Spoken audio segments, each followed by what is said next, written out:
It is 5 o'clock in Napa Valley, and it's time for 5 o'clock somewhere. Yes. Woo! Cheers. Cheers. Right. Absolutely. Cheers. Excellent. 5 o'clock somewhere is our new show on twosweet.com, where we have up to 8 or 10 different characters who have joined us in the studio. Everybody will be coming in on a different night, featuring food, wine, cocktails, film, technology, book reviews, and we might add some other really great things along the way. Tonight is featuring food, and we have an amazing guest who I'll introduce to you in just a minute. But first I want to go around the bar and see who we have here hosting with us tonight. I'm going to start on my left with Ian White, who we've gotten a lot of comments from you out there. And I think that Ian needs to always hold his drink with his Hell. He always needs to hold his drink with his left hand so women can see his wedding ring. Okay, I'm just going to give you a clue to the kind of comments we got. All right. Wow.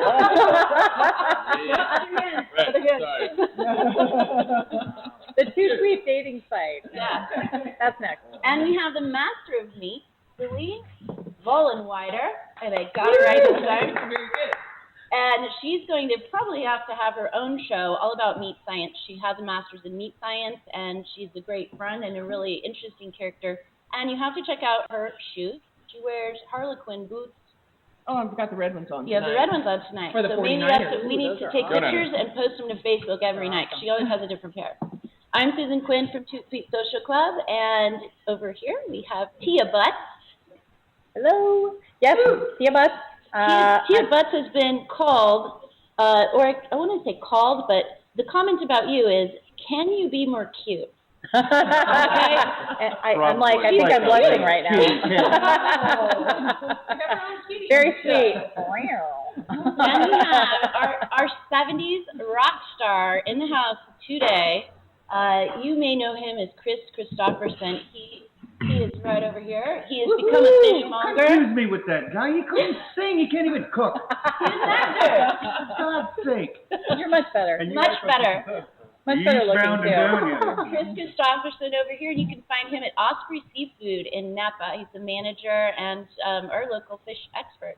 Monger. I'm on. He's a monger. He mongs. He mongs very well. Yeah. Don't forget that. And your guest tonight, I'll let you introduce Fred. Brother Fred Densmore is working right now for Bottega as a buyer down there. Got a very eclectic history as a policeman, fireman, plumber, handyman. Are we back to the dating? I remember now. Yeah. Wasn't the only time. It's a small valley. It's a very small valley. Too much? All right. We have a little studio audience over here, a couple of people you might get to meet later if they come up, if they're not too shy. And they hear, no, we're not. Anyway, we are having a pre-show cocktail right now, a couple of Greyhounds here and there, and I'm just going to get right into the show. Our guest tonight is Italian chef Flaviano Sforza, and he's a very interesting man. He has a restaurant in Mexico called Mexico Lindo, and he's going to be telling us about a new venture as well as his food philosophy. His new venture will be in Northern California soon. So, Flavio, hello. Hello, how are you? We're Hello. great. Yes, and welcome. Yes. Hello, good to see you. How many people? You're just drinking and I'm not. I told you. That's not fair. That's not fair. That's not fair. Anyway, yeah. Anyway, just a little action. The restaurant I have in Mexico is called Sicilian Bocca. So, and in Italy, Mexico Lindo. So in Italy. that's why I was doing Sicilian cuisine in Mexico and Mexican cuisine in Italy. Yeah. I did see some pictures on Facebook of Cecilia di Bocca. In Bocca, yes. Sicily in the mouth. Sicily in the mouth. And you did warn me that if you go to his Facebook page, Cecilia in Bocca, B-O-C-C-A, you have to have eaten first because the pictures are outstanding. It looks really good. I have some of them on our Facebook today too. Yeah, so it's very, they're attractive. So you need to eat before because it could be dangerous for you. So, you're right. I looked at them and then I had to have a mint on my way here, just anything, anything. Okay, great. So your background is actually quite interesting as well. You have a degree in science from University of London, or where did you get that? Yeah, London Economics in London, and sociology. I had a master's in sociology, and I was graduated in philosophy in Italy. So that's why I'm completely different. I mean, field, but not so different from what I'm doing now. Actually, it's still I'm still a sociologist. Maybe I'm sociologist in the kitchen, but still a sociologist. More than a chef, maybe. I don't know. Anyway, I like playing with food. That's what I like. Playing with ingredients and also observing people and watching people and all the trends. That's what I like also in the social part of cuisine. So it's very nice. It's very interesting to analyze the social aspect of food. Anyway, so that's and then I became a chef. So that's why it was my hobby, and then it was converted into a proper job. So that's good. That's nice. I wish everybody of you, your hobby can be your job. So that's the best wish I can make to you.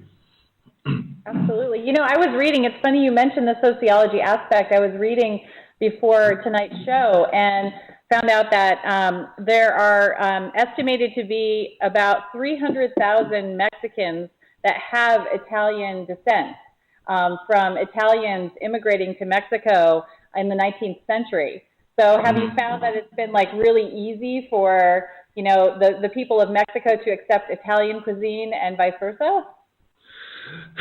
Yeah, I mean, it's interesting how this migration of also Italian people went to Mexico. There also a shock of cultures. I mean, there is a sort of cultural impact to different culture, which is Italian and Mexican. And I saw Mexican people are very, they feel very attached to their cuisine, to their food. I mean, that's for sure, because they have a long tradition in their cuisine.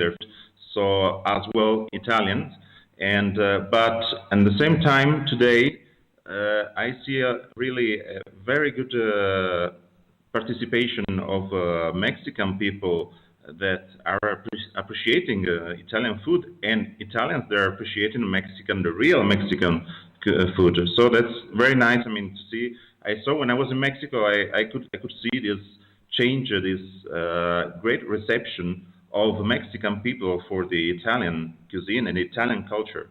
So that's nice. And you can see if you go to Guadalajara, it's very difficult to find a Mexican restaurant in Guadalajara. You can find easier Italian restaurant more than a Mexican restaurant. Wow. So wow. That's weird, strange, but it's true.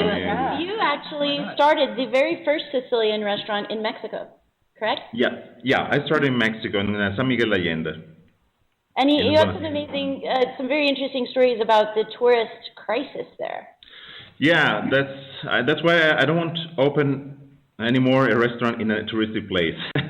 No, because I know we should distinguish between touristic chefs, touristic workers, and with someone that I'm not based in tourism. I mean, what I'm doing is something that is stable, and that's why tourism today in tourism Mexico is suffering a little bit. I mean, because of the crisis, because of manufacture, because of the news we heard about, drugs, narco traffic, and violence. And so that's why also it affected. He affects this. All this news affected, of course, the tourism in Mexico, and that's why San Miguel, which is not a resort, which is not a seaside town, is suffering today a really big shock about tourism. So maybe places in like Puerto Vallarta, Acapulco, Cancun, they are doing better because of the beach, because of the sea, the tropical weather. But actually now tourism is a little bit suffering in Mexico. But Mexico, I see Mexico. I'm very optimistic in Mexico because it's a growing, it's a raising country, so it's developing a lot. So I see a lot of potentialities in Mexico. More than I'm more than in Italy. That's weird, but I'm more than Italy. Actually, in Italy, in Europe, all Europe, we are really suffering a situation, very tough situation in yeah, economically. But Mexico is doing well. Is doing well. That's for sure. Well, I will take it from you. I believe you. Yeah. Okay. So you are coming to our neck of the woods, and you were explaining to me the other day your concept, which I thought was something I've never heard before, which is the food space rather than a restaurant. Right. It's not a business. It's a place for people to share food together. Can you tell us about that? Sure. Yeah, what I was explaining to you, it's about, I wouldn't call my concept a proper formal restaurant. I would say a food space where small place. I don't want a huge restaurant, huge food space like in a fair. No, it's not my concept. What I'm going to do is opening just a few tables, few chairs, just only a few customers. Maybe preferably with a reservation, and give to them a special treatment, and feel them, make feeling them like if they were part of the food, part of the family, and not customers. So that's the problem now. I mean, I think today we need to change a little bit our target in giving food. I was telling you that food should be free. I mean, everybody should access to food and ingredients. What I'm gonna Let's talk about that a little bit. What do you mean food should be free? Like, why should food be free? Okay, actually, should be free in terms of not be converted the food into an economy, into a sort of a proper economy. I mean, what I'm going to do with ingredients, with food, is the processing the food. That's what I'm charging. So I'm not charging the ingredient, all the food itself. So everybody, I mean, everywhere should be. I mean, especially in places like in Africa, South America, Asia, there are crops or fields. I mean, people working for. It's very long to explain all this process, but what I'm thinking that food and ingredients should be a sort of everybody have access to a minimum ingredients in the we say kilometro zero, which is 0 kilometer. So all the countries should have access to their own food, and of course, I mean that's of course it's like an utopia. It's more than an utopia. I know, I understand that, but it's just a sort of teasing. It's like teasing the market, teasing and doing a proposal where can be maybe considered, because today food, I mean, ingredients are very, very expensive actually, and I'm seeing that many even potatoes, and I saw now in United States I saw also the blue potatoes, which we don't have blue potatoes, but they are from the Chile. So I mean, they're very expensive actually. So and you're charging in your new restaurant. You're not charging for the food. You're charging. No, I'm not charging. Yeah, I won't charge for the food. I will charge for my work. Because of course, even if I'm doing something which is not business minded, of course I need to live, as everybody. Of course I need to live, and I need to do my own job. And what I'm charging is my conversion. I mean, it's like I'm like an artisan. I feel charging for your time. It sounds like. And charging for his work and his art. Exactly. Sounds like you're charging for the experience. I'm charging my work. I'm charging my work, processing the food. I mean, the food is. I mean, everybody can have a tree and plant in his own garden and just have for free food. I mean, what I'm doing is charging what I'm the handcraft. I'm doing like an artisan, processing food and working with food.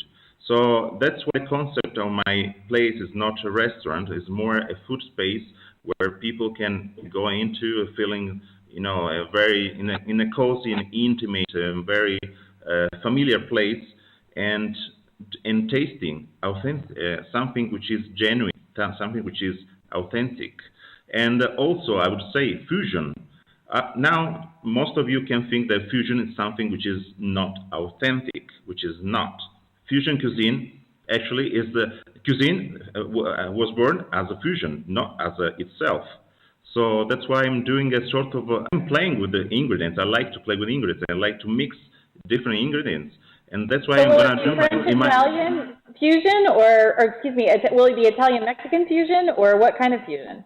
Okay, my fusion will be Italian-Mexican and Sicilian-Mexican, which is absolutely something new. Maybe I can find someone that can do something with it between Italian and Mexican, but you won't find anybody something doing it with Sicilian, Mexican. That's the point that I want to, ever since you said you're working with Italian food in Mexico and Mexican food in Italy, it's funny because I'm working at Bottega, and a great majority of our cooks come from Mexico and come from Peru and come from Guatemala. Right. And all of these guys, they come from a very proud background culinary-wise, and they're all coming in. And when we were making staff meal, these guys are working with Italian ingredients. And so these guys are making these amazing, I can only call them American dishes, but I mean, they're made with Italian ingredients with guys from all different parts of Latin America, and they're all made, maybe we'll go to the store and grab some tomatillos or some tortillas, but it's basically Italian ingredients that these guys are working with. And they make stuff that you'll never see at a Mexican restaurant. You'll never see it at an Italian restaurant. And so it's like, that's always been something that we've joked around about, kind of starting as a venture, a Mexican-Italian fusion place, because it plays out so well with staff meal, and it's just... Well, and maybe there are similarities in flavors. Like, maybe you can talk about that, because I think, blood orange obviously is kind of a Sicilian ingredient, for example, but citrus is also really prominent in Mexican cuisine. So, like, what are the crossovers there? Yeah, I mean, what I was saying, no cuisine, no tradition was born as a cuisine, a pure cuisine itself. I mean, the Greek cuisine, the French cuisine, Italian, Mexican, they were not born as a Mexican or Italian. They were born as a sort of fusion with other cultures. So in Mexico, in this way, the Mexican cuisine was born because of the pre-Columbian cuisine, and the new cuisine, which was from the Spanish, from the conquest. So the same thing happens in Italy, especially in the place where I live, where I was grown up, which is Sicily. Sicily is just in the middle of the Mediterranean. So many conquests, the Phoenician, Jewish, Spanish, Arabs, all together came together, and that's why was born the Sicilian cuisine. Also, the Italian cuisine Italy is a new concept. Mexican cuisine is also a new concept. So it's original. All this cuisine, which has a specific place with, French, Italian, Spanish. They are actually they are new. It's a new concept. So we have a question from Boris. Yeah. I was actually listening to the show. Right here, Boris. You're French. We need to hear you very clearly. Hello. Yes, I was listening to the show, and I've got a quick question. So, in your new concept, are people bring food to the place, or are you cooking food that is already there? Right. Is it a pop-up, or is it, No. Are you bringing, can people bring, he supplies all the food. So basically, No. Of course, the food should be chosen by me. I mean, it's obvious that I have to choose my own food, my own ingredients, because I know which is better, which is, maybe too bitter, too sweet. So it's something that I have to do by myself. Of course, I'm doing this because I know what I'm cooking. I need to know physically and all the ingredients I'm cooking. So can you tell us what a typical night might be, or can you give us a hint, and also tell us when we might expect to see this new restaurant come to fruition. Yeah. It'd be great to hear when it's coming here to California. Sorry, I didn't hear your question. She said, can you explain a typical night in your restaurant? Okay. And when are you coming here? Okay, a typical night is, I mean, I'm not doing like a sort of show. I mean, I'm not dancing in between the tables or doing nothing which is hilarious. Maybe some of you would like, but I'm not doing that. Just for us. Okay, maybe for you. Okay, I'm sure I'm going to wait for you, but let's Sicilian dancing. Okay, what I'm doing today, actually, a typical night in my kitchen, in my room, it's very simple. I mean, it's emotional and trip in a gastronomy. What I'm going to do and to give all my people, my friends that are coming to my place, it's giving their sort of a little emotional, just a little emotional trip to my place, to my land, which is Sicily. And every bite should be a sort of, like Marcel Proust, every bite is reminding you something which is from your childhood, from a place.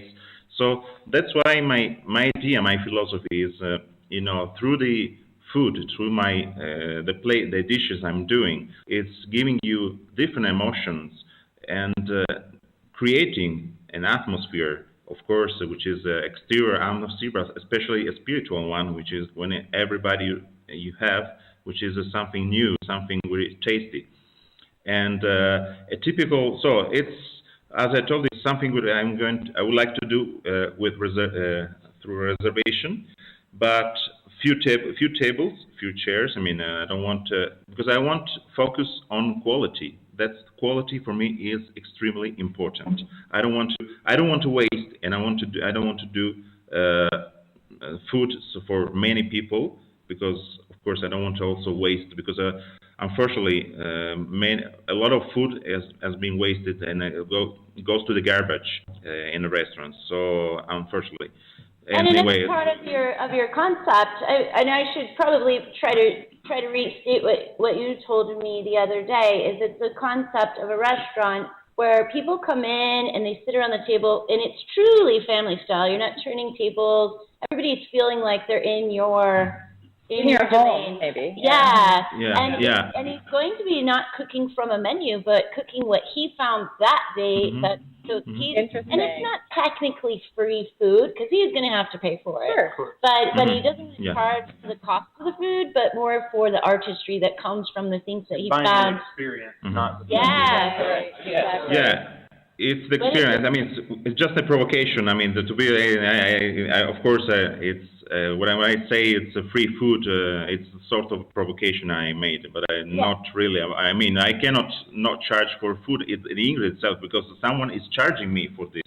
So it's like a chain. I cannot do differently. Anyway, so are you doing anything to pull out the free food concept? Is there any sort of charitable element involved? Yeah. Also, I would like to underline the importance of this place, of this food space. It is I'm gonna put my face in this space. This space. I mean, people who are eating in my place, I think they like to know who was cooking their dish. Absolutely. That's very feeling intimate, feeling in food, and you. Just only one thing. If I come to and serve you and give me my face, even if they don't like it, I'm gonna be there. That's important. I mean, that's very human. I want to feel people. I want to feel that people are comfortable and they're like in the family. That's why it's not a restaurant. It's a food space, because it's like you're going to with friends. And if you're going with friends, of course, you need to see who's cooking this, and that's very important and very makes you feel intimate with what you're eating. So that's why come eat. When can we come eat? Flaviano is visiting. He's going to be in our neighborhood in the beginning of February, so you might be able to come by to the come in Sweet studio. Social Club, and we'll find out a lot more about you. And please stay on with us. Thank you so much, Flaviano. We're going to make a Thanks to you. Now. Thank you. Thank you very much. Thank you. And Thank now you. we have Ian White, and we'll be checking back in with Flaviano a little bit later in the show. Okay, So- sure. I'm going to be here. Okay. Thank you. Awesome. Thank you. And live from Mexico. Isn't that awesome? nice. It's amazing. Nice. I love that. And it's warm here. Yeah, it's nice over there. It's not cold. Yeah, it's nice. I mean, now it's dark. The night's dark, but it's warm. Of course, we're saying freezing. It's freezing. You know, like, Yeah. part of our audience that's back east are laughing at us So- calling it freezing. I'm giving the Yeah. floor here, and we have this camera for you, Flaviano. Hope you can see it. Yeah. I think you got that. You can see our mixologist at work. So I'm going to just move it that way, and we'll move these out. And Ian's Okay. going to make his 49ers cocktail for you right Niners. Football. Fabio, do you know who the 49ers are? That was a yes. He's a huge fan. Yes. We have two non-Niner fans here. For this postseason. My team has already been eliminated. There could be a brawl. I don't know. Okay, and Go since Niners. this is a live web show, I can actually say to you one at a time. Oh, right. All right, well, a little bit of tonight's theme is going to be related to football and appetizers related. She'll talk to you about that. But the first thing you got to do if you are going to, if you're going to have a party like this, you got to put on the right gear. So that is Da-da-da. Like, I feel like we need music right now. Like, I think he's playing into what you told him earlier about the write-ins online. Here we go. He is married, ladies. Joe Montana jersey right here. Big fan. That's going to make All right, we're going to start right there. All right, I bartended for I'm a 2 years, little but by afraid. no means am I a mixologist. First ingredient I chose is Goldschlager because it has real gold, just like the 49ers. It is a very tough thing to mix, though, because mostly you drink it by yourself. It's sweet, it tastes like cinnamon, but it is tasty. So you tell me this is a girly drink? This is not going to be a girly drink, but a lot of people refer to the 49ers as a girly team. A lot of us fans, hey, we eat cheese, you drink wine, you do that whole thing. So if you want to make it a little manly, Flaviano? Sorry? You either might want to mute yourself or unless you have something to say, because we're hearing him. Okay, all right. Yeah. Right here. Okay. Thank you. Never mind. Yeah. so if you want to, certainly. So if you want to make it a little bitter, you're going to want to take a little Campari, maybe a little bit of soda, and some orange, maybe some orange rind. Play around with that. That's going to be a good bitter drink. We're not going to make that today. If you want to keep it really simple and keep it 49ers, you got your gold, and here you got a little bit of red. Just pour this into a shot. It's going to separate nicely. You'll have a line of red, you'll have a little bit of clear, and then you'll get your gold at the bottom. Again, a good 49ers shot. But today we're going to take it a step further, still keeping it really easy because you need to be paying attention to the game. What we're going to do here, we're going to mix it up. This is what's called an oatmeal cookie shot. I bartended in Santa Barbara for a couple of years. This Yeah, I is know. I'm what empty here, I think. everybody used to order. Well, we got some shot glasses. These are going to be shots, and it's real easy because it's all equal parts. It's going to be equal parts of Goldschlager. We'll start with, since that is our feature. Can't go wrong here. Again, this is mostly going to taste just like cinnamon. You can drink this by itself really easily. Sometimes late at night, I'll put down a bottle before I start drinking. That almost looks like a gold mining tool. Yeah, it could. And look at there's real flakes of gold in the bottom. Great marketing, right? The little, All right. That is about that being real gold. We are going to go too. I know that is the folklore. That's what they say. I've never tried to sell this, but all right. So then we're going to go equal parts Jägermeister band because it keeps you from well, I'm not even going to say. my insides are in turmoil right now. Like just looking at that bottle. Really, we have a bottle, but it stays deep in the cabinet. Yeah. Very, very deep. Yeah. So this is actually going to taste just like an oatmeal cookie, though. Don't let all of the It's all those great spices. fool you. Exactly. Now what we have, and this is hard to find, some butter shots. This is a butterscotch schnapps. And good Say Lord. that 3 times fast. I'm not even Especially gonna after say it you'll once. say it better after you have one. Football. This is going to be a girly drink. This is going to be a girly drink. This is an oatmeal cookie. Do you get a purse with this? I don't like sweet drinks. We've got Bailey's, we've got butter shots. Are we making a buttery nipple? You get an It's not far from it. It's not far from it. But you can always just take shots of Goldschlager, man. All right. And lastly, Bailey's.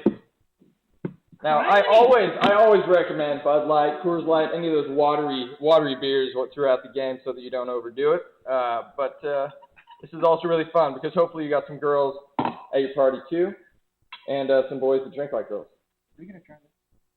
Gosh, You're at the bar. All right. I was gonna say there's no reason. Oh, you are definitely going to be trying. I know we volunteered, and You're not now gonna we're all get sitting in. here going, Now you can't say All right, so no. I got this, but where's the top of the shaker there? Oh, Bill, I used the glass. I could have done it for you. The glass right here, dear. All right. You can't get those cocktail tops off of the shaker. It doesn't Can't fit, get that however. glass That's not going to work. She's going, You she's can going see to we ran allow through this a whole bunch of times ahead of This is time. live webcast, as you can see. Do it, Dan. Is there any Tom Cruise like acting? Am I going to spin it? If it was my own shaker, maybe, but otherwise it's I going to mean, you were taking off your clothes earlier. I'm also not wearing any pants. You're kind of missing the good. You're lucky, I guess. Just a sock. All right, let's line these up. Gold.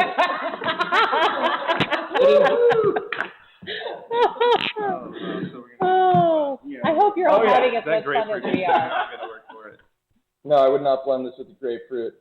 All right, and here you have your oatmeal cookie. Equal parts of everything, so it doesn't matter how much you choose. There you go, sugar fans. I mean, when you think about football, you got guys, what are their names? They're tight ends, they're wide receivers. I mean, oatmeal cookie shot, maybe, right? Right. Well, what the hell? There's nothing manly about its oatmeal cookie shot. However, it is tonight. It is, that's right. Tonight. Right. You sir sound like a wide receiver, and you All right. sir have a tight end. I don't want to ask what I that was makes actually me. a free safety, but That's nothing. Oh, you already have one? And one Oh, for you, madam? absolutely. Am I the linebacker? I mean, I don't know. Where does You that, could be. that make me end up? could be The wide receiver. with the proper training. And here's one for the I homies. should be preventing this then. Is what I should be doing. You right now. should, Yeah. but we won't allow that. I have no idea because for me it's just. I guess that makes you the homie. So this had Campari, Bailey's, Jägermeister, and everything. It did not. The Campari is for a separate drink. These Oh, okay. I was sort of If you hoping. want to take it in the bitter Campari direction or the simple actually. direction, what we're talking about here is butterscotch, Goldschlager, Jägermeister, and Bailey's. Can I have the Campari? Is that enough for you? And yes, I recommend making the other All right. drinks, but with limited time, this is the one we chose, and with, again. Hope it And tastes here's just to as you, good coming and up. here's to All you. right, here's to the tasting. All right, here's to the Here we go, 49ers. to the Niners. Oh, please.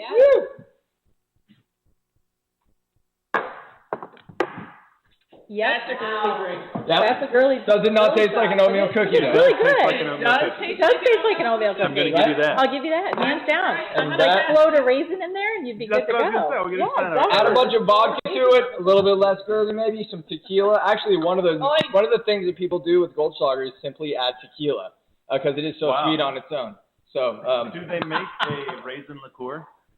I do not know, but they probably should. Well, you know, I tried last night when I was putting together some ideas. I tried it with some Syrah. I tried it with some other red wines, thinking this is Napa, we'll do this. So that did not work at all. But actually, a strawberry with a little bit of cinnamon, that was okay, and that was really manly. Yeah, absolutely. All right.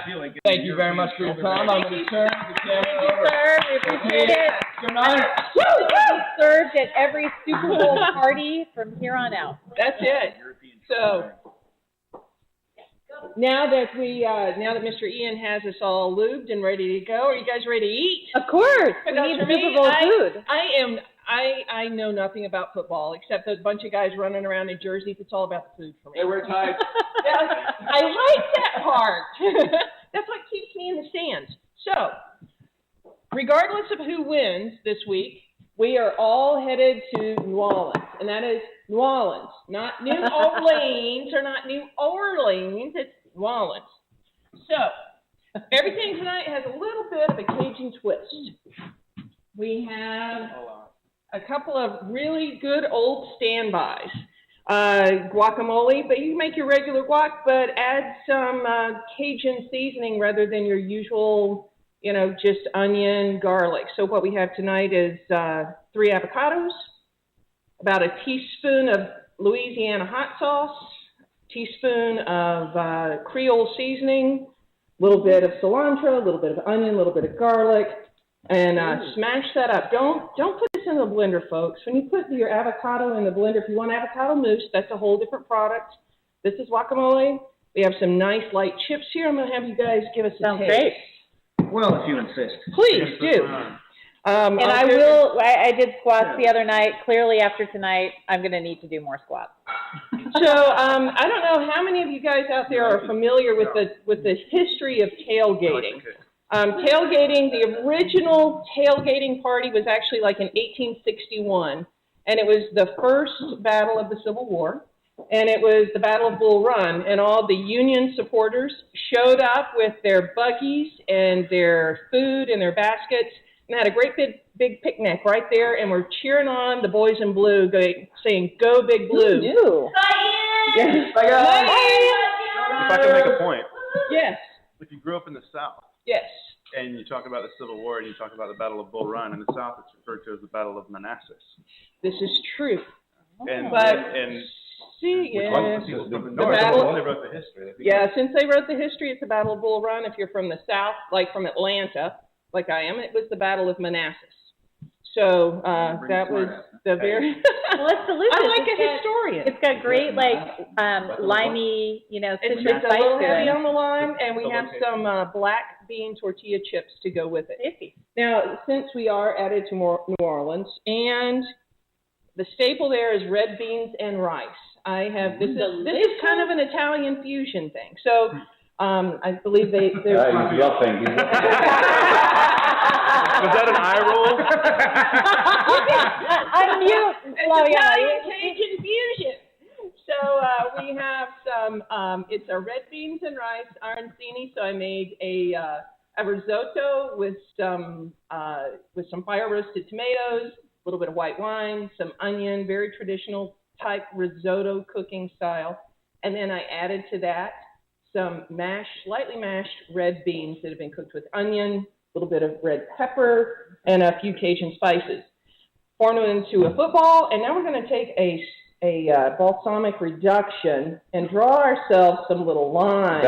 That's the Italian part of it. Yeah, these are like, Okay, here we go. A Cajun version of Sicilian rice balls here, right? Yeah. Or what are those called? Like The arancinis. arancinis. Yeah. Got that, Gracie? So we're drawing our lines on our footballs, and this is nice for your vegetarian friends who just might be football fans. Yeah. What is a vegetarian? You know, talking about, I'm starting to know more and more vegetarian I know many. people. Yeah. Sorry to hear that. Yeah. Well, I mean, it's just, It's a lifestyle. Well, I mean, It's you all know, trendy now. but it's also part of healthy living. I mean, it's, more fruits and more vegetables. I don't know what's grains. healthy about fried, but here we go. No, Personally, I fried. think every vegetarian should have their canines removed if they're going to play that game. Woo! That's wow. Tell us what you That's think. another philosophy we should Please, discuss. don't hold back. I have a question for a guest on camera here. Is there like any vegetarian Mexican cuisine or even Italian cuisine? Yeah. Italian cuisine, yes. But is there anything like that? Flaviano. Yeah. Oh, You're on mute. Can you unmute yourself? Because I couldn't see you, but that's why I thought that we were another. Like this with me. There we go. I was just asking you, do you have any like a vegetarian Mexican cuisine? Vegetarian? Yeah, vegetarian. Yeah. Is it conceivable? Yeah, I mean, there is a lot of vegetarian, actually, recipes. Mexican and Sicilian food. Yeah, I had a lot. We use a lot of vegetables, and it's very common in using vegetables in our cuisines. I mean, I was using it also in Mexico, and I was using it in Italy. So that's we have a lot of extensive vegetarian recipes, very extensive. I've been in this country for about 20 years now, 22 years, you know, and my accent is perfect. And I tell you what, I mean, I'm very. It's funny that the way we watch game in France on the stadium, where we have like sandwiches with brochettes of duck confit, hard duck confit, and things like that. And you guys having all these things, it's like very, very different the way we eat, and it's pretty amazing. I would love to get a duck confit sandwich at a 49ers game. Wow. That would be awesome. Well, you know, the tailgating, the whole tailgating theme and party is it's elevated. absolutely American. It originated here. And we, the What first, do you mean? it started, well, that's how, the Who told you that? The internet! Who told me everything? And they're not allowed to put anything on the internet if it's not true. No, the term tailgating actually came, it was from the first, one of the first Packers games, the Green Bay Packers in Wisconsin. That was before there were thousands of people showing up. They would show up with their pickup trucks and back up to the field. This is about, I think, 1919, if my notes are correct. And they backed up to the field, and they would drop the tailgate, and that was what they sat on. And then, of course, they all brought food with them because there were no concessions. And that was where the term tailgating came from. So I didn't know that. Okay. Well, I have a story. I have a story to share later that may tell you why so many people have become vegetarians, but we can get to that in a moment. Okay. Well, just to stop that thought, we have more food coming. We have more food coming. This is another traditional American, feed for Super Bowl, which is pigs in a blanket. Though I did try to make it a little more healthy. It's a chicken andouille sausage. Ooh, nice. CDA. Thank you. What's that? Andouille. Mm-hmm. That's a little burrito. It's a small burrito, very small. It's a piggy and a binky. Actually, it's nice. It's light. It's not super fat. Like there are a few little jalapenos and some chipotle pepper rolled into the dough itself prior to rolling everything up. So you get a little bit of a bite. A little bite, yeah, There's exactly. A little bite, slight crunch. Is it like a puff pastry type of? It is puff pastry. Is that? You can make your own. It's easily purchased, but it's super quick. You can make 30 of these in about 10 minutes. Roll them out, bake them at 375 for about 15, 18 minutes. What are you doing Sunday? Sunday? You're hired. I have some extras for you guys on Sunday. I actually have the non-vegetarian version of the footballs. Is it like essential, like rolling those, like, kind of phallic or those, like, sausage? You had to do it. Really? Like, is it like, that you take pleasure doing that? Of course I do. It's food. It's edible. It's delicious. How do you call it? So and there always has to be a little dessert at the end. And since, again, New Orleans, Bourbon Street, the land of really yummy sweets, I made a pecan chocolate tart with a hint of pomegranate. Ooh, cool. So with some good Kentucky bourbon. Mm-hmm. And for every time I misenunciate a word, just consider it Kentucky speak. You mean like pecan? A pecan is something you eat. A pecan is something you keep under your bed. So see, okay, but my father used this argument, and my argument is if you can find me one other word in the English language that starts with the letter P-E that's pronounced puh, or one other word in the English language that ends with the letter C-A-N that's pronounced con, I'll say it your way. I'm Southern. Yeah. Well, at the same time, though, I worked with an almond farmer once, and actually I shouldn't say that because I worked with an almond farmer. Because it was almonds on the tree, and when they were processed, they're almonds. Because they say that when they're picking them off the tree, they shake the L right out of them. Oh, wow. That's beautiful. So they go from almonds to being almonds, or they shake the L right into them, or I don't know how it goes. Anyway, something like that. That made no sense. So if anyone's interested in the recipes, they will be posted on Tootsuite. You can always contact us for any information regarding the recipes. I'm very happy to share. So what do you guys think? Outstanding. Love it. Delicious. I haven't had the dessert yet, but very good. Thank you very much. So what, as far as for both of you chefs, like, what is our creative? I mean, are you sleeping at night, or you always thinking about new things to do for you, when you cook, for you chef, for your new, how important for you is like a kind of a renovating or reinventing yourself through the cuisine? Make sense? It does make sense. Whatever's fresh, whatever's available, if there's a theme, if you're headed to a certain destination, and I like today I wanted to make something fun, something new that was fun to eat, that kind of resonates with people, because if it's too different for a themed party, people are kind of afraid to try it. Yeah. So when we're talking football, we're not talking high cuisine. We're talking, we want something that's easy, 2 to 3 bites, warm, spicy, sweet, that appeals. Meat and potato, exactly.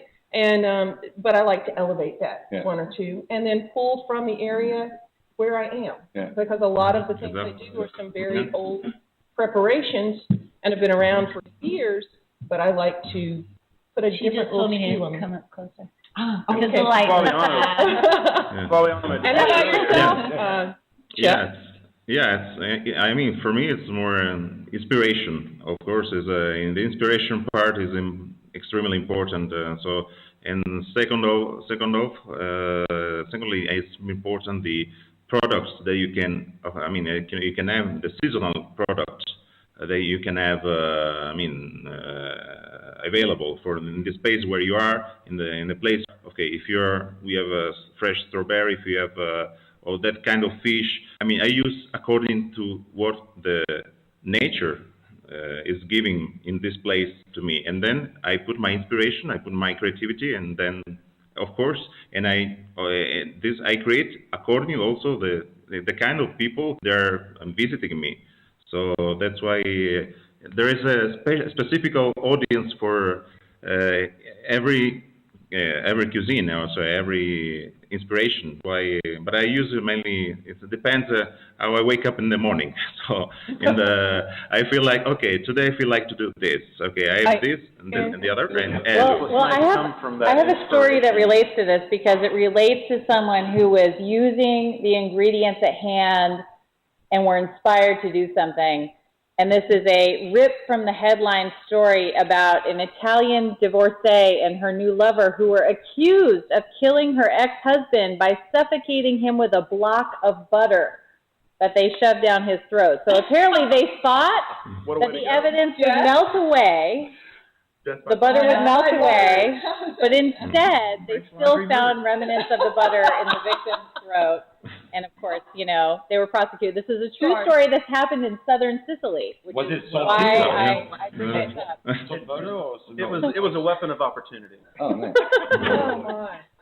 So that's your random bit. That is beautiful. On that note, though, just for fun, because we were also talking about, Super Bowl food and finger food and being vegetarians and eating healthy. Today, I'm forgetting the name of the organization, and of course, unfortunately, I didn't bring the notes, but the Center for Scientific Studies or whatever did their annual study that looked at the most unhealthy food in America, basically, and listed their top 10 places. That was amazing. Yes. I was blown away. And it came out yesterday. Blown away. And so basically, among the things that made the list were Johnny Rockets burger with sweet potato fries, which basically added up to, over 3,000 calories, which is the total, over the total calories that we should consume, every day. But the list goes on and on. IHOP country fried steak and eggs. Steak and eggs? Steak and eggs. The chicken fried steak and eggs with at International House of Pancakes. Yes. I think the overall. Sausage gravy. You can make it at home, and you can make fries at home, and you're okay. Mark Fitton, I think, is the one that says that if you can have fries anytime you want, as long as you make them yourself from scratch. Exactly. You're just not going to do that. Exactly. The other one, the big winner though, was the Cheesecake Factory's Bistro Shrimp Pasta. apparently they have a knack for creating over-the-top dishes, and it has the dubious distinction of delivering more calories than any other entree on the menu. Wow. With 3,120 calories in the company's bistro strip pasta. Yeah. So there you go. Man! What did you say? So on this show, you got to speak up. Flaviano, you have something to say, speak up. Fred, what did you say? I'm sorry. No. I got lost in the. I forgot what I said. I got lost in the. It was about the fries. Oh yeah, it's really not that hard to make French fries at home. You take one potato, you run under some water, and you've got enough French fries for 2 people. I mean, like it's a matter of like people are so lazy and impatient that they don't want to take 20 minutes to have French fries. They want to go to McDonald's and have them in 3 seconds. But I think what he said is you can buy them 7 times a day, or you can make them once every 2 weeks. You know, because it is easy, but it's not as easy as drive through. By the way. Yeah. DDA, you know who I'm talking about. He doesn't like doing French fries. They were invented here. We're not proud of that. Chris Holdegrad. Yeah. Now I get Let it go, man. Okay. So your thing on 5 o'clock somewhere should probably be can I get under DDA's skin? No, I want to go. That's too easy. I give up. Oh, sorry, that's your line. Yeah. But anyway, so yeah, those are some of the latest from the headlines today. But yeah, just going to show that if you really want to have I guess if you want to stop eating all day and just go out to one good meal at the Cheesecake Factory, you know. Did you guys see the anti-obesity commercial from Coca-Cola a couple months ago? No, I missed that one. Yeah. You got to look it up. Go to YouTube and look up Coca-Cola anti-obesity ad. It's quite fascinating. They say they're making smaller cans for people, and they're getting to be 140 calories or less, or 0 calories. But Mark Bittman, again, who is a huge opponent of soda pop drinks, and so am I. I think that's the most evil thing on the planet is soda pop. You know, you see people giving their kids soda pop in a bottle sometimes. I've seen that. Oh, really? I've never seen that ever. Wow. Have you never been to 7-Eleven? Giving kids for breakfast. Wow. Some people do that. And I mean, even adults shouldn't drink this stuff. It's so horrible. 33 grams of sugar and 140 calories in my glass of water. That's just perfect. You know, right? It's all for the idea that we're quenching our thirst, which these things don't do. You know? And so they make you more thirsty. And they're empty calories. And the idea that Coca-Cola is launching obesity, it just makes me sick to my stomach, because they should just say, hey, don't use our product and you won't get fat. Exactly. You know, so that's what I thought. I honestly believe sodas are responsible for a very large majority of childhood obesity. You know, absolutely. I don't want to get into like a political argument about it, but like that's just, Why you know. not? I do think definitely so. And there was a parody or a voiceover on it, and it said at the end of the commercial, don't drink our product, it's bad for you. And that's basically what this anti-obesity ad that they put out said. It's like the disclaimer at the beginning of the South Park cartoon. It says no one should watch this show. Anybody. Only you would make that connection. I'm just saying, you know, at least they've got the gall to go into the beginning and say, hey, no one should be using this product. Hey, cigarettes started that kind of labeling. Yes. So. South's going to rise again. So we haven't heard too much from Actually, I've been waiting for an opening here. I wanted to lighten it up a little bit. Let's lighten it up. We'll have a few more tailgating facts. That's the reason. No, I got a couple of great ones for you. Let's give a big hand to Chris Christopherson. Okay. Quick ones. Just to lighten up the mood a little bit. Kitchen practical jokes. Chef, you should know about this. On a person's last day, he always has the opportunity to, someone's going to give him a practical joke. What are some of your favorite ones? I can share with you one of my favorite ones. We had a pastry chef who was a real dick, pardon my language. And he was leaving, and he had his toolbox. It was a 4-foot-high Craftsman toolbox that he kept all his toys in, his carving blades, all of his little toys, little pastry tips, and everything else. We put it into a 55-gallon trash can, filled it up with water, rolled it into the freezer. Yeah, I know. We trashed a lot of his tools. That was a dick, dude. Now, any practical jokes you can think of that you pulled on people? The phone in the mail. We have had a pretty rich tradition at Bottega of every time that someone who's liked has a last day, they get a shower at the end of the day as they leave the back door. And it's always the most putrescent, like horrible, god-awful things you can find. We'll put a few ounces of anchovy oil, the leftover squid ink aioli, the some of that nice sludgy liquid from the lard bucket, you know. Dang, and you got to throw some ice in there so it coagulates, and then obviously leftover sodas and wine and everything. So when you come out of the back, you need a shower before you can even move because we don't want you staying in the parking lot with it. So it has since been disgusting banned. and you really like these people? You've driven me away from ever wanting to work in the wine business. Well, and that's the thing is that don't leave. That's your point. Don't leave. Restaurant business. The last time that it happened, the guy had not quite made it out the back door. And so there was a bit of a mess made on the floor. So it's a banned practice now, and but that's our practical joke. That's really a shame. That's really a shame. You have one? Yeah, I already shared one with you. I've got a few that I really can't share because the legal limitations haven't left yet. I do have one other question I wanted to ask the crowd, and this goes for everyone in the room and those of you at home, if you indeed have a home, is what's the most exotic food you've ever tried? And I'd like to ask Flavio, actually. Chef, the most exotic food you've ever had that no one else has ever really tried before? The microphone's here. So. Well, the most exotic that I have had. Yeah. Maybe I was eating bat in Thailand. Bat. Wow. In Thailand, I was eating bat wings, just bat wings. Very exotic. Yeah, definitely very exotic. Not vegetarian. It's only the part of the bat that makes it not a restaurant. Describe it to us. Describe it to us. What was the texture? Sorry? What describe the texture and the the texture. The texture was like I didn't realize the beginning that there were wings, bat wings. So I thought was everything is chicken. When you go to these places, everything is chicken.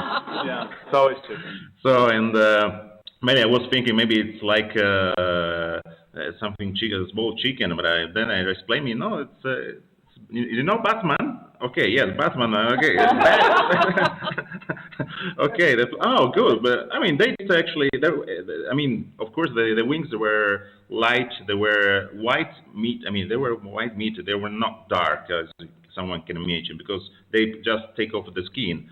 And but it was good. I mean, no bad, no good. That's right. It was something different. But it was very similar to the chicken, actually.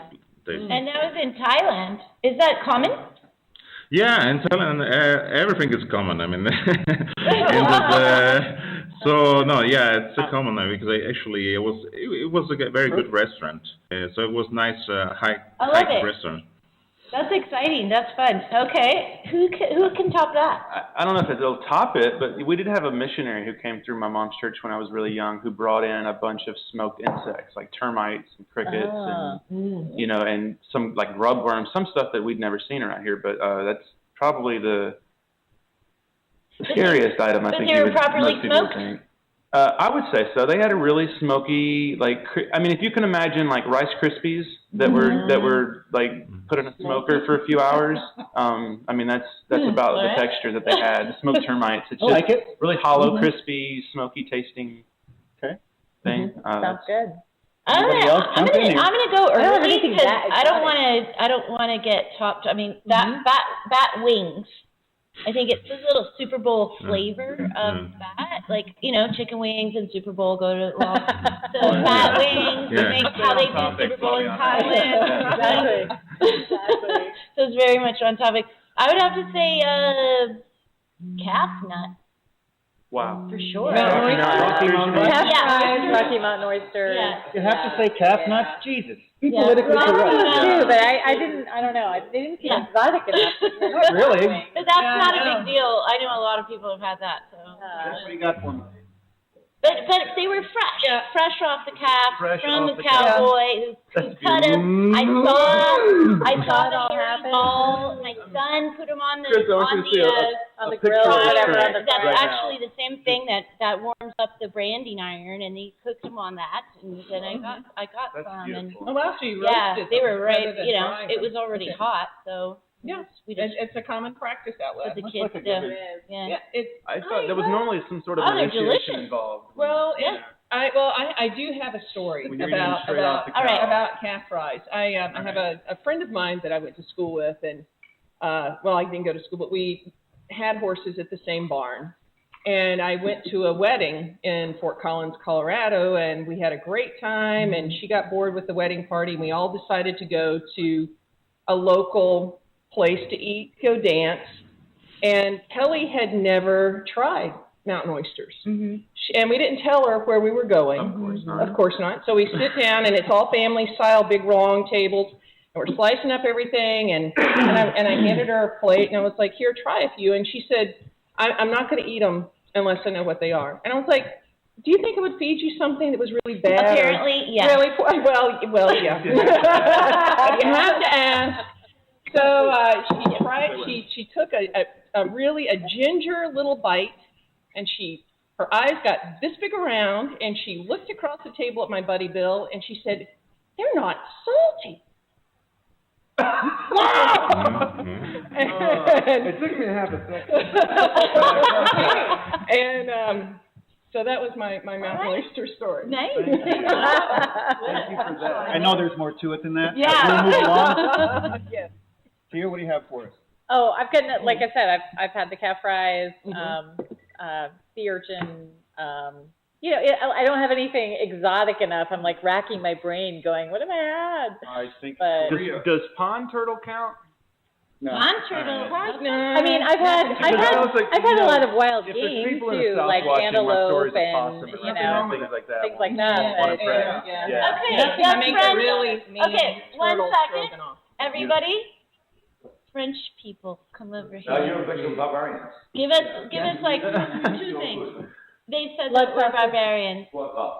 Foie gras. Yeah. That's Okay. not If I can time out, exotic. we're talking about exotic foods that the most of us in the group would not have experienced. I've had foie gras. Yeah, of course. I've had fish tongue. I don't know. I mean, Okay. it's always there. People don't typically eat it. Right, But if the right. fish is large enough, you can. Or you like can the saute eyeballs. tongue. Yeah. There's also So- what are the cheeks that we were using for a while there? Those are bass cheeks. Yeah. Those Those cheeks cheeks are are thing, delicious. actually, is Yeah. fish cheeks, I think. Like, But I've we- seen that on menus they're- more. You When didn't they're even give done me a properly, chance they're to beautiful. dish They on this are whole. incredible. Oh yeah, you have. Actually, I do have a few. Well, That I'm speak sure up, people please, haven't sir. heard. I had the opportunity. I turned 18 in South Korea. I joined the military after high school, and lo and behold, to get an education on how to use a mop. Anyway, while I was there, I had an opportunity to eat dog. Now, say what you like, but this is what these people eat, and that's their. And if you want to insult them, you turn down their meal. I'm not about to do that. I did have it. I enjoyed it. I've had water buffalo. I've had in other places in across the pond. Pickled goat's eyes. They pop in your mouth. It's Oh, kind wow. of interesting. Chocolate-covered ants and salted leeches, believe it or not. Wow. Freshly salted. They That's fill like them and then really you get you pop back them and then kind of you've thing. got a little Yeah. blood left Yeah, in the yeah, inside. yeah. So they're That's still very, they're very still pretty much interesting. kicking when you get That's that way? weird. That's weird. That's weird. That is weird.